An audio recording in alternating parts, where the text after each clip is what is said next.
There are certain things that you're just kind of expected to know when you start out in commercial real estate, many of which you won't find in a college textbook. These are all things that I wish I had a clearer picture of when I first started my own career back in 2012, and all of these would have made this industry make a lot more sense from the beginning. So in this video, we'll cover 4 big things every real estate analyst should know before starting an internship or a full-time job to help you hit the ground running as soon as possible.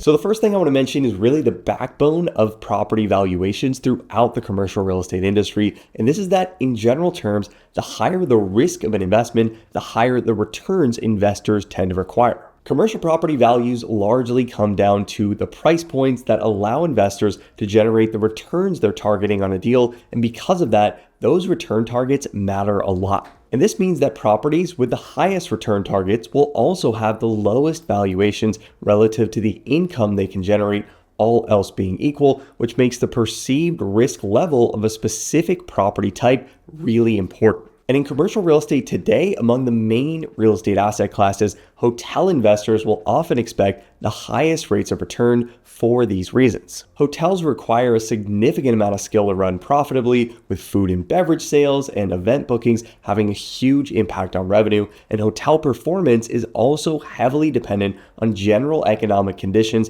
and the willingness of both individuals and businesses to pay for travel. Hotels also operate with the shortest lease terms of any commercial property type, which can result in occupancy levels fluctuating a lot from season to season, and this can cause huge variations in income within a given year. Many office properties today are also seen as very high-risk investments with extremely high investor return expectations, especially for B and C class product, and the same thing is true for regional malls and power centers right now, which also have a very uncertain future. Now, on the other side of the spectrum, return expectations today are significantly lower for property types like multifamily, industrial, and even grocery-anchored retail, since these tend to be seen as having much more stable, long-term income with extremely strong fundamentals. The key thing to take away here is that while a multifamily investor might be willing to accept a 12% IRR on a deal, given the risk profile of the investment, hotel investors might need to see a 15 or 16% IRR for a similar type of deal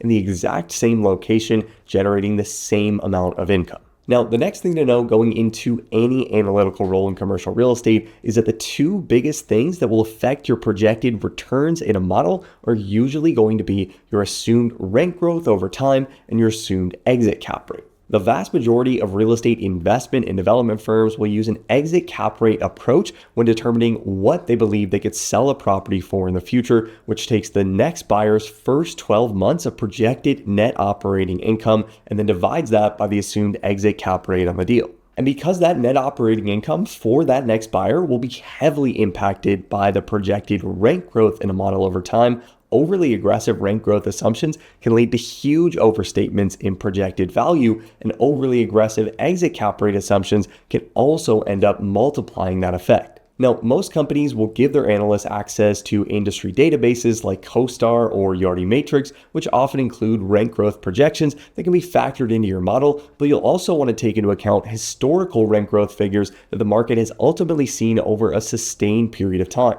And from a cap rate perspective, the exit cap rate on a deal is usually determined primarily based on where an investor believes interest rates and investor demand will go in the future, with investors also usually being very conservative with where they assume this number will be. Now, in most cases, lower interest rates and higher investor demand usually result in lower cap rates, all else being equal, and higher interest rates and lower investor demand usually result in higher cap rates, all else being equal. But again, to be conservative, most real estate investment and development firms won't underwrite exit cap rates that are lower than the going in cap rate or the cap rate when the property is acquired, even if they think interest rates will ultimately fall, to make sure the deal is still going to be profitable if they end up being wrong. And today, even though there are hopes throughout the industry for additional interest rate cuts, most investors are underwriting anywhere from about 25 to 50 basis points of cap rate expansion or growth above the going in cap rate on a deal over a 5 to 10 year hold period for most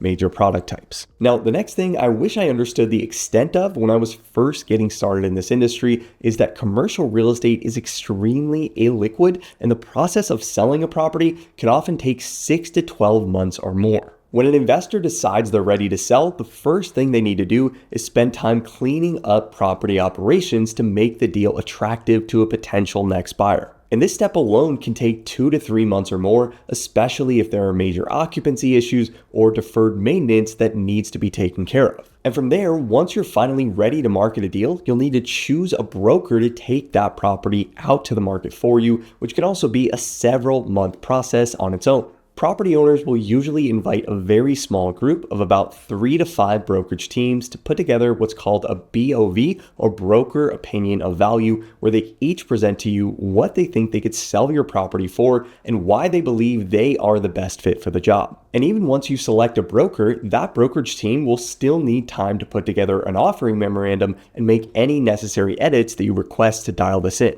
Now, once an OM is ready and the deal hits the market, the process does usually start to speed up, but between several rounds of bidding, buyer interviews, and a 45 to 60 day due diligence and closing period in most cases, the sale process in commercial real estate can be extremely long from start to finish. Now, the last thing that I want to mention that I wish I understood more when I first got into this business is the need to always account for both expected and unexpected capital costs that might come up on a deal. Most investors will put together a detailed capital budget that breaks down their entire planned renovations on a property, but on top of this, they'll also underwrite what's typically referred to as a capital expense reserve. And these capital expense reserves represent capital that's assumed to be spent on things that aren't included in a detailed renovation budget, but will inevitably come up when owning and operating commercial real estate over an extended period of time. This is often intended to cover things like major roof replacements,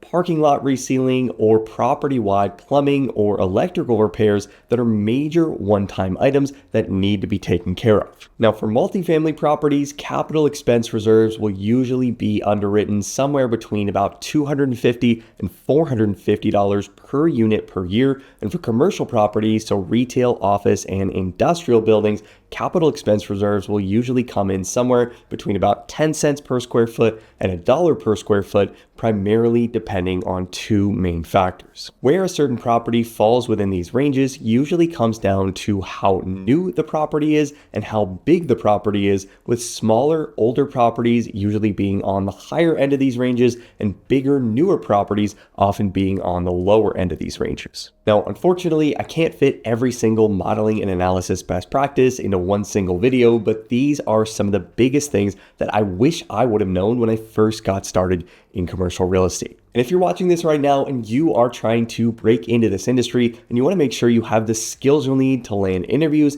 and pass an Excel modeling exam that might be given to you during the interview process at top commercial real estate firms, make sure to check out our all-in-one membership training platform, Breaking a CRE Academy. A membership to the Academy will give you instant access to over 120 hours of video training on real estate financial modeling and analysis. You'll get access to hundreds of practice Excel interview exam questions, sample acquisition case studies, and you'll also get access to the Breaking a CRE Analyst Certification exam, which covers topics like real estate acquisition and development modeling, commercial real estate lease modeling, equity waterfall modeling, and many other real estate financial analysis concepts that will help you prove to employers that you have what it takes to tackle the responsibilities of an analyst or associate at a top real estate firm. And if you like this video and want to see more content on what to know before getting started in this industry, make sure to hit the like button and let me know. And let me know in the comments what other topics you'd like to see more of on the channel throughout the rest of the year. As always, thanks so much for watching, guys. I hope you found this helpful. Subscribe to the channel if you haven't already to see more videos like this every single week,